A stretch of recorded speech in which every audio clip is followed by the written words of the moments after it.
Hello दोस्तों, कैसे हैं आप लोग। आशा करता हूं कि कुशल मंगल है दोस्तों।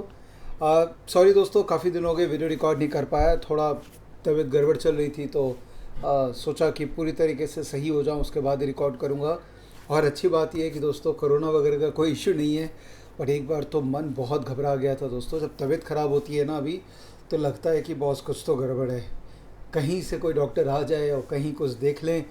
हॉस्पिटल्स वगैरह में पता किया दोस्तों तो ऐसी भयंकर वहाँ पर लाइन लगी है, वेटिंग लिस्ट है, कोई डॉक्टर देखने नहीं आना चाह रहा है। अभी तो ठीक हूँ दोस्तों, कोई प्रॉब्लम नहीं है। हल्का फुल्का पेन था तो अभी सही हो गया है। तो मैं और वीडियो रिकॉर्ड करने के लिए तैयार हूँ। लेकिन दोस्तों मैं आपको कह देता हूँ कि इसको लाइटली मत लीजिएगा, क्योंकि बीमारी किसी भी रूप में आ सकती है और कोई भी इम्पैक्ट छोड़ के जा सकती है। तो कोरोना को सीरियसली लीजिएगा दोस्तों, इसको लाइटली मत लीजिएगा। दोस्तों एक वीडियो रिकॉर्ड करने का मन हुआ आज। बहुत ही इंपॉर्टेंट टॉपिक है। लास्ट टाइम मैंने एक वीडियो रिकॉर्ड किया था क्रूड ऑयल के ऊपर में, कि क्रूड ऑयल कैसे गिरा था। तो रात को 12 साढ़े 12 बजे मैंने रिकॉर्ड किया था, बिकॉज इस तरह अफवाहें फैल रही थी, लोगों को पता ही नहीं था कि क्रूड जो गिरा है वो क्यों गिरा है। तो आशा करता हूँ उससे आपको लर्निंग मिली होगी। ये वीडियो में मैं और एक बहुत क्रिटिकल टॉपिक पे चर्चा करूँगा। छोटा सा वीडियो होगा, तो आप डेफिनेटली इसको लास्ट तक देखिएगा। और आप चैनल सब्सक्राइब नहीं किया अगर, तो दोस्तों इलन मार्केट सब्सक्राइब तो करिए। इसी के अंदर में तो आपको सही मायने में सही नॉलेज प्रोवाइड हो रही है, राइट। ये वीडियो बहुत इंपॉर्टेंट है दोस्तों। फ्रैंकलिन टेम्पल्टन नाम का एक म्यूचुअल फंड है। कई लोग जो आप म्यूचुअल फंड में इन्वेस्ट करते हैं, आपको इसके बारे में पता होगा। इन्होंने अभी प्रेस रिलीज़ दिया है कुछ टाइम पहले कि कुछ फंड्स ये लोग डिसकंटिन्यू कर रहे हैं। तो अगर आप उनकी वेबसाइट पे जाएंगे, यहाँ पर आपको नज़र आएगा notice of winding up specific scheme. ये मेरे नज़र में पड़ा दोस्तों, और मेरे कई फ्रेंड्स हैं जो मुझे कॉल करने लग गए कि विवेक, क्या म्यूचुअल फंड सही में सही है? क्या हम कहीं गलती तो नहीं कर रहे हैं कुछ? क्या इसको मार्केटिंग तो नहीं किया गया हमारे लिए? क्या ये रिस्की प्रपोजिशन तो नहीं हो रहा है? ऑलरेडी इक्विटी म्यूचुअल फंड के अंदर में सबके रिटर्न्स 5 साल के ख़त्म हो गए हैं, तो ये बॉन्ड म्यूचुअल फंड कहीं रिस्की प्रपोजिशन तो नहीं है? तो मुझे लगा कि यार इस क्वेश्चन का आंसर देना तो बनता है। हमारे जो प्रिय मित्र हैं चारों तरफ, जिन्होंने म्यूचुअल फंड में इन्वेस्ट कर रखा है, उनको इस केस के थ्रू एक अंडरस्टैंडिंग देना काफ़ी इम्पॉर्टेंट हो गया था। तो मैं जब इस पीडीएफ को खोला जो इन्होंने दिया है, तो इसको मैं वर्बली धीरे धीरे हिंदी में आपको भी समझाऊंगा। Notice is here by given that Franklin Templeton trustee service private limited. तो इनकी एक ट्रस्ट कंपनी होती है जो बेसिकली पूरा फंड उनके बिहाफ में, आपके बिहाफ में होल्ड करती है। और इनकी एएमसी कंपनी होती है जो कि इस एक्चुअली को फंड मैनेज करती है। इसी तरीके से म्यूचुअल फंड का टिपिकली स्ट्रक्चर किया जाता है। They have decided to wind up following schemes. मतलब ये स्कीम्स वो लोग बंद कर रहे हैं और उसको वाइंड अप मोड में डाल दिया है। वाइंड अप मोड का मतलब क्या हुआ कि जो भी एसेट्स इस स्कीम के अंदर में होगा, उन एसेट्स को बेचा जाएगा और जो पैसे बचेंगे वो पैसे सारे यूनिट होल्डर्स को एनएवी के हिसाब से बांट दिया जाएगा। तो क्या क्या स्कीम है जिसको उन्होंने क्लोज करने का निर्णय लिया है? Franklin India low duration fund, Franklin India short term bond fund, Franklin India short term income plan, Franklin India credit risk fund, Franklin India dynamic accrual fund, Franklin India opportunities fund. दोस्तों मुझे लग रहा है कि कहीं ना कहीं ये इनके बॉन्ड फंड का एक सिग्निफिकेंट पोर्टफोलियो है। तो वो कहीं ना कहीं बॉन्ड मार्केट के अंदर में, जो कि एक मार्केट है जैसे इक्विटी मार्केट है वैसे ही बॉन्ड मार्केट है, उसके अंदर में कहीं ना कहीं उनको कोई तो ट्रबल हुआ है, तभी वो इसको क्लोज करने का निर्णय लिए हैं। देखिए क्या ट्रबल वो बोल रहे हैं। There has been a drastic and sustained fall, drastic and sustained fall, माफ़ कीजिएगा दोस्तों ये वर्ड समझने में थोड़ी देर लगी। There has been a drastic and sustained fall, तो पहले फॉल तो हुआ था लेकिन अब सस्टेन्ड भी है, इन liquidity in certain segments of corporate bond market on account of covid crisis and resultant lockdown of Indian economy which was necessary to address the same। मतलब ये जो माहौल चारों तरफ बना हुआ है कोविड के कारण और इकोनॉमी में जो इम्पैक्ट आया है उसके कारण कहीं ना कहीं एक मेजर इम्पैक्ट हुआ है कुछ segment of bond, corporate bond market में, और वहाँ पर लिक्विडिटी खत्म हो गई है, राइट।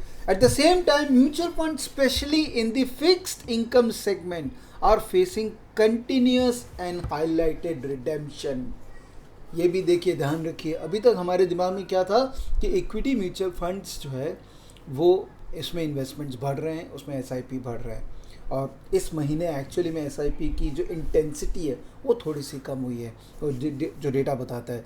लेकिन कोई ये नहीं बता रहा था कि बॉन्ड मार्केट के अंदर में कंटिन्यूस रिडम्पशंस हो रही थी, और वो रिडम्पशन के कारण, क्योंकि रिडम्पशन जब होगा, जब आप म्यूचुअल फंड को बोलेंगे मेरे को पैसा दो, तो वो कहीं ना कहीं उस रिडम्पशन के पैसे को कैसे जुगाड़ेंगे, वो कहीं ना कहीं वो जो पेपर होल्ड करते हैं उस पेपर को मार्केट में बेचेंगे, और वो जो पेपर से जो पैसे आएंगे वही पैसे अल्टीमेटली यूनिक धारक को वापस करेंगे। तो एक रिडम्पशन प्रेशर ऑलरेडी था, right. The trustee of Franklin Templeton mutual fund in India, after carefully analysis and review of the recommendations submitted by template asset management, मतलब जो उनकी एएमसी कंपनी है जो पैसे को मैनेज करती है, उन्होंने रिकमेंड किया था ट्रस्टी को कि भैया आप ये फंड को बंद करवा दें। And in close consultation with the investment team are of the considerate opinion that an event has occurred which requires these schemes to be wound up, and that this is the only viable option to preserve value for unit holders and to enable an orderly and executable exit for all investors in these unprecedented circumstances. Matter की गंभीरता को समझ रहे दोस्तों, ये जो words use किए गए हैं ना कहीं हर वर्ड के अंदर में एक मैटर का सीरियसनेस को समझ में आता है, और कहीं ना कहीं मुझे लगता है कि वो कुछ ऐसा देख रहे हैं, वो कुछ ऐसा एक्सपीरियंस कर रहे हैं जो एक आम नागरिक नहीं समझ पाएगा। और ये वर्ड से मैं थोड़ा सा घबरा गया हूँ, और मैं चाहूँगा कि और मैं डीप इसके अंदर में जाके समझने की कोशिश करूँगा कि ये एग्जैक्टली किन पेपर्स की बात कर रहे हैं, किन सेगमेंट ऑफ बॉन्ड मार्केट की बात कर रहे हैं, और उन्हें एक्चुअली कहाँ इन्वेस्ट कर रखा था, ताकि मुझे पता लगे कि भैया इशू ओरिजिनेट कहाँ से हुआ और ये इशू इनको क्या लग रहा है कि कहाँ तक जा सकता है। इंडिविजुअल ईमेल हर ग्राहक के पास में आ गया होगा, और ये रेगुलेशंस हैं। इस रेगुलेशन के हिसाब से ये क्या करेंगे, ये they will cease to carry on any business activity, मतलब कोई भी बिजनेस एक्टिविटी नहीं होगा, रिडम्पशन खाली होगा, मतलब नया पैसा नहीं लिया जाएगा इन स्कीम्स में। They will cease to create or cancel units in the scheme, and they will cease to issue or redeem unit in the scheme. तो ये जो रेगुलेशन है, इन रेगुलेशन के आधार पे इन लोगों ने ये प्रपोजल दे दिया है, और इसके आधार पे ये काम कर रहे हैं। तो चलते हैं दोस्तों, पता करते हैं कि इन लोगों ने क्या क्या स्कीम में पैसे डाल रखे थे, क्या क्या पेपर पे पैसे डाल रखे थे, और हमारा क्या रिस्क है। क्योंकि जो बड़ा क्वेश्चन जो मुझे लोग पूछ रहे हैं वो यही है कि विवेक, क्या हमारा जो म्यूचुअल फंड में इन्वेस्टमेंट किया हुआ है, जो बॉन्ड फंड में इन्वेस्ट किया हुआ है, जो लिक्विड फंड में इन्वेस्ट किया हुआ है, क्या उसके अंदर में मुझे कोई रिस्क नज़र आ रहा है। तो चलिए दोस्तों चलते हैं और इनके पोर्टफोलियो को देखते हैं। तो उसके लिए दोस्तों आप स्टॉकेज का जो ये वेब वर्जन है इस पे जाइएगा। इसमें हमने म्यूचुअल फंड एनालिटिक्स अलग ही लेवल पे दे दिया है, और वो फ्री है आप लोगों के लिए। जब आप इस वेब वर्जन में जाएंगे दोस्तों, तो आपको नज़र आएगा यहाँ म्यूचुअल फंड। इस म्यूचुअल फंड के अंदर में दोस्तों आप जाइए एएमसी में, क्योंकि आप एएमसी वाइज देखना चाहते हैं। यहाँ पर आपको एएमसी वाइज लिस्ट मिल जाएगी। हमें कौन सी एएमसी चाहिए, हमें चाहिए टेम्पल्टन। तो टेम्पल्टन को अपने सर्च करते हैं, या तो आप ऐसे सर्च कर सकते हैं, या आप यहाँ पर सर्च भी दबा यहाँ पर सर्च कर सकते हैं। तो टेम्पल्टन को सर्च करते हैं, तो टेम्पल्टन, राइट। तो अभी तो देखिए टेम्पल्टन के स्कीम्स आ गए ऊपर में। अगर हम फंड वाइज जाना चाहते हैं तो यहीं से हमको सर्च करना पड़ेगा। ये रहा फ्रैंकलिन टेम्पल्टन म्यूचुअल, राइट। तो फ्रैंकलिन टेम्पल्टन म्यूचुअल फंड की जितने भी स्कीम्स है वो आपके सामने आ गई। डेट स्कीम्स, इक्विटी स्कीम्स, बाकी सारे स्कीम्स आपके सामने आ गए। तो ये डेट स्कीम के अंदर में स्कीम की बात हो रही थी दोस्तों। अब इसमें क्या क्या स्कीम की चर्चा हो रही थी, तो वो वापस से उस PDF को खोल लेते हैं। Low duration, ultra bond, short term income, credit fund, dynamic और इनकम अपॉर्चुनिटीज़। चलिए देखते हैं इनमें से कोई भी एक स्कीम अपने को नज़र आ जाए तो अपने उसके अंदर में और अंदर घुस के देखेंगे। स्कीम्स तो बहुत सारी हैं दोस्तों। ये सारे जो FMP है ये क्लोज एंडेड स्कीम्स है, लेकिन बाकी जो है ओपन एंडेड स्कीम्स है। तो चलिए नीचे चलते हैं। FMP, ultra short term bond fund, dynamic accrual fund, ये देखिए ये सारे फंड्स हैं, इनको इन्होंने क्लोज कर लिया है, ठीक है। अब कोई भी एक फंड में चलते हैं। चलिए अपने ultra short term bond fund में चलते हैं। तो अगर आप ultra short term bond fund का लास्ट 2 से साल का परफॉर्मेंस देखेंगे दोस्तों, ऐसा नहीं है, इन्होंने ऑलरेडी एक पर्टिकुलर टाइम पे एक हिट ले लिया है। यहाँ पर कुछ बॉन्ड पेपर्स जो इलिक्विड हो गए थे, जो कई कंपनी स्पेशली जो NBFC हाउसिंग कंपनीज थी, जैसे DHFL और ये लोग जो प्रॉब्लम में आई थी, उस समय इन लोगों ने एक हिट ऑलरेडी ले लिया है अपने बॉन्ड फंड के अंदर में। उसके बाद भी दोस्तों आज भी इनको इसमें प्रॉब्लम नज़र आ रहा है, ये बड़ा सरप्राइजिंग है। ये कुछ डिटेल्स हैं इनके जो फंड्स है उसके बारे में, और क्या क्या स्कीम्स है बॉन्ड फंड की इनके पास में और उनका क्या रिटर्न रहा है, वो आपको और डिटेल्स इसके अंदर में मिल जाएगा। बट मेरा क्या इंटरेस्ट है दोस्तों, मेरा इंटरेस्ट है देखिए इनका परफॉर्मेंस कैसा रहा है। दोस्तों देखा जाए तो लास्ट 5 साल का एनुअलाइज रिटर्न 8% है, जो कि इक्विटी का रिटर्न से बेटर रिटर्न है। और लास्ट एक हफ्ते का एनुअलाइज रिटर्न देखेंगे तो 23% एनुअलाइज रिटर्न है। रिटर्न तो अच्छा दे रही थी, फिर अचानक से बंद क्यों कर दिए? क्यों? कहीं ना कहीं उनको क्या नज़र आया, कुछ प्रॉब्लम नज़र आया। वो प्रॉब्लम क्या है? एक बार इनके होल्डिंग में चलते हैं तो होल्डिंग में देखेंगे तो ये कॉर्पोरेट बॉन्ड पेपर होल्ड करते हैं, कमर्शियल पेपर होल्ड करते हैं और कैश इक्विवेलेंट होल्ड करते हैं। कैश और कैश इक्विवेलेंट नेगेटिव है दोस्तों। इसका मतलब उन्होंने already mark to market loss कर दिया है कई अपने एसेट्स का, इसलिए कैश और कैश इक्विवेलेंट नेगेटिव है। अगर आप और डिटेल में इनके पेपर को स्टडी करेंगे तो अदर एसेट्स में जब आप जाएंगे तो यहाँ आपको नजर आएगा इनके सारे पेपर्स। तो कॉर्पोरेट डेट, तो पेपर्स अलग अलग कैटेगरी के हैं, corporate debt, cash and cash equivalent और कमर्शियल पेपर। कॉर्पोरेट डेट में अगर हम चलें तो हम देखते हैं किसको किसको इन्होंने डेट दे रखा है। तो अगर आप इसको एक्सपैंड करोगे डेटा को, ओके और लगता है मेरा लैपटॉप से कुछ ओके, ये देखिए उन्होंने वेदांता को दे रखा है 7.25 करीबन 792 करोड़।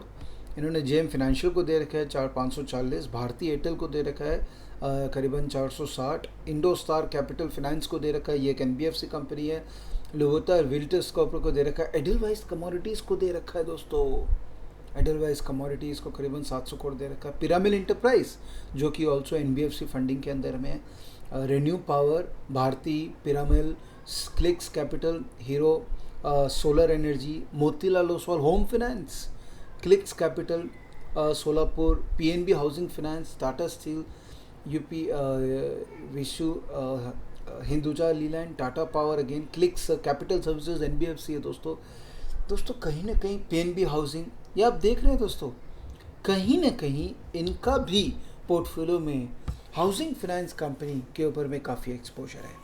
और यही मुझे लगता है कि पूरे म्यूचुअल फंड इंडस्ट्री का प्रॉब्लम रहा है कि लास्ट 2-3 साल में इन लोगों ने पैसे काफ़ी हाउसिंग फाइनेंस कंपनीज़ को दिए थे, बिकॉज वो उनको ज़्यादा रिटर्न जनरेट करके दे रहे थे और अल्टीमेटली इनके ऊपर भी परफॉर्मेंस प्रेशर है, ये भी चाहते हैं कि आपको बेटर रिटर्न दे ताकि इनका परफॉर्मेंस भी आपको दिखे।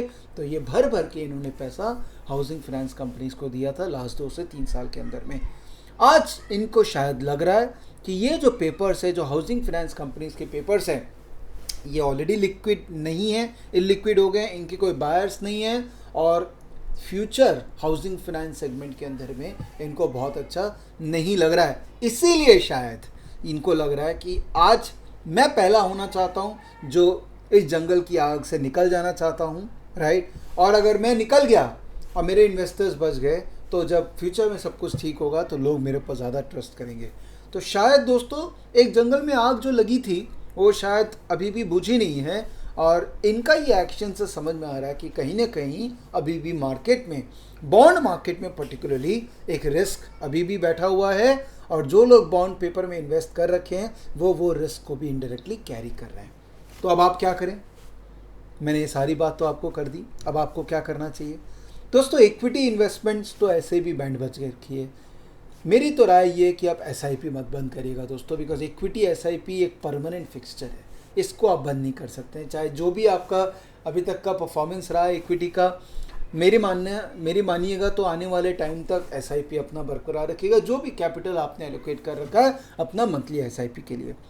लेकिन बॉन्ड के अंदर में मुझे थोड़ा सिस्टमैटिक रिस्क अब नज़र आ रहा है। तो कुछ लोग डेफिनेटली ये कहेंगे कि विवेक हम तो लिक्विड फंड में भी डाल रखे हैं तो उसमें क्या रिस्क है। तो चलिए एक बार लिक्विड फंड्स में चलते हैं, तो वापस से अपने म्यूचुअल फंड्स में चलते हैं। इस बार हम क्लासेस के थ्रू देखते हैं। तो different category of mutual funds हैं, बॉन्ड के अंदर में आते हैं।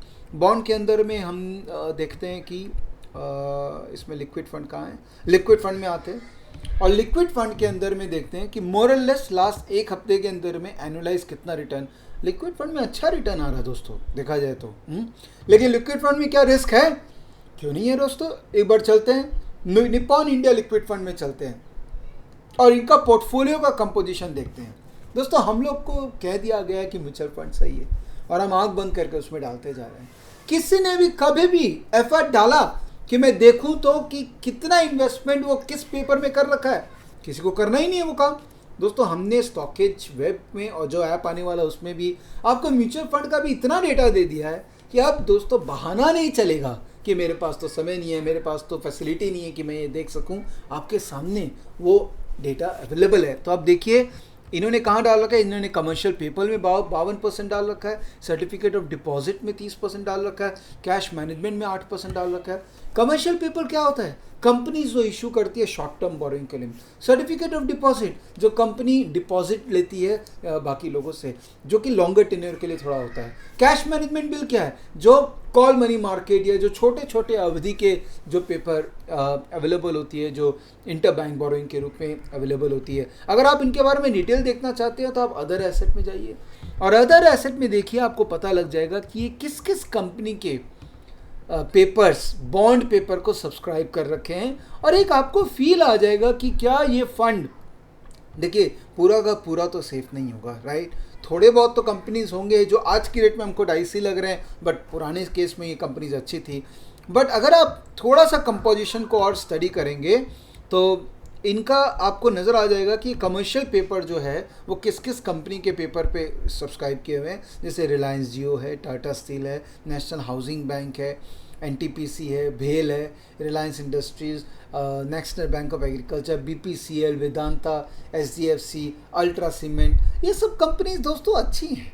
इनके डूबने के पॉसिबिलिटीज़ बहुत कम है। कहीं ना कहीं अपने देश में एक भर के प्रॉब्लम आएंगी तब इन कंपनी में प्रॉब्लम आएंगी। तो मुझे नहीं लगता कि कहीं भी लिक्विड फंड में घनघोर रिस्क है, तो आप यहाँ पर पैसे सेफली पार्क कर सकते हैं। बट अगर आप दिल के मरीज़ है, अगर आप नहीं चाहते हैं कि आप दिल के मरीज़ बने, आपको शांति चाहिए, आपको कैपिटल प्रिजर्वेशन चाहिए, तो बेस्ट स्कीम होता है ओवरनाइट स्कीम।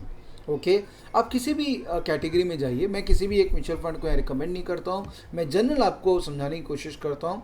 ओवरनाइट फंड का मतलब होता है ये सिर्फ उन कंपनीज को पैसा देती है या उन बैंक्स को पैसा देती है जो ओवरनाइट, जिनको कैपिटल की रिक्वायरमेंट होती है। तो अगर आप देखें पिछले एक हफ्ते से इनका एनुअलाइज रिटर्न करीबन 4%, 3% ऐसे ही चल रहा है। कोई भी एक बड़े फंड के पास जाते हैं, जैसे निप्पॉन में चलते हैं, 5,400 करोड़ का इनका ओवरनाइट फंड है।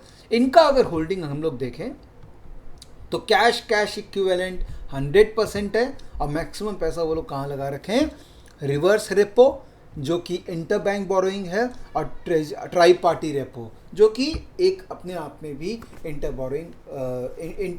बैंक बोरोइंग है। इसके अंदर में रिस्क होने की पॉसिबिलिटी रिलेटिवली कम है। ये सबसे ज़्यादा रिस्क फ्री। और देखिए सबसे ज़्यादा रिस्क फ्री तो आप पैसे अगर अपने पास घर पे रखें तो वही रहेगा, बट प्रैक्टिकली वो पॉसिबल नहीं है, बिकॉज आप घर पे तो रखेंगे नहीं, आप बैंक में रखेंगे, बैंक में भी रिस्क हो सकता है। आप लिक्विड फंड में रखेंगे तो एक लेवल का रिस्क बढ़ेगा, आप बॉन्ड फंड में रखेंगे तो एक लेवल का रिस्क बढ़ेगा, आप जीसेट में रखेंगे तो रिस्क रिलेटिवली कम है, लेकिन उसके अंदर में आपको लंबी अवधि के लिए रखना पड़ेगा, बिकॉज गवर्नमेंट सिक्योरिटीज़ तो कोई 6 महीने, 1 साल, 2 साल के लिए नहीं इन्वेस्ट करता है। ये तो 10-10 साल के इन्वेस्टमेंट्स के लिए गवर्नमेंट सिक्योरिटीज़ यूज़ होती है। और अगर आप यहाँ से और फर्दर रिस्क लेंगे तो आप बैलेंस फंड में डालेंगे, आप इक्विटी फंड में डालेंगे, तो जैसे जैसे आप ऊपर भरते रहेंगे वैसे वैसे आपके रिस्क भी बढ़ते रहेंगे। सही है। तो दोस्तों ऐसा है कि म्यूचुअल फंड सही है, तो उसमें कोई डाउट नहीं है, उसका एक तरीका है काम करने का और आप उस तरीके को फॉलो करेंगे तो डेफिनेटली मार्केट के अंदर में आप जो पैसा आप एक्सपेक्ट कर रहे बनाने का वो बना सकते हैं। लेकिन कभी कभी ऐसी परिस्थितियां आ जाती हैं जहां पर मार्केट अपने आप में हिल जाता है, और बॉन्ड मार्केट मेरे हिसाब से आज के रेट में हिला हुआ है। तो अगर आपको रिस्क फ्री काम करना है तो लिक्विड फंड आप फिर भी देख सकते हैं, और आपको रिटर्न नहीं चाहिए, आपको खाली कैपिटल प्रिजर्वेशन चाहिए, तो ओवरनाइट फंड जो है वो भी आप एक्सप्लोर कर सकते हैं फॉर योर सेफ्टी नीड्स। दोस्तों आशा करता हूं कि आपको मेरा ये प्रयास अच्छा लग रहा है।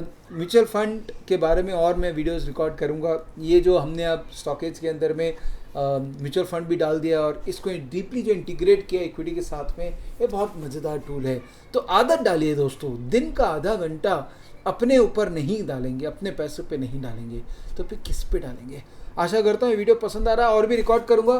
थैंक यू सो मच ये वीडियो देखने के लिए और हमारे चैनल को सब्सक्राइब करने के लिए। धन्यवाद दोस्तों।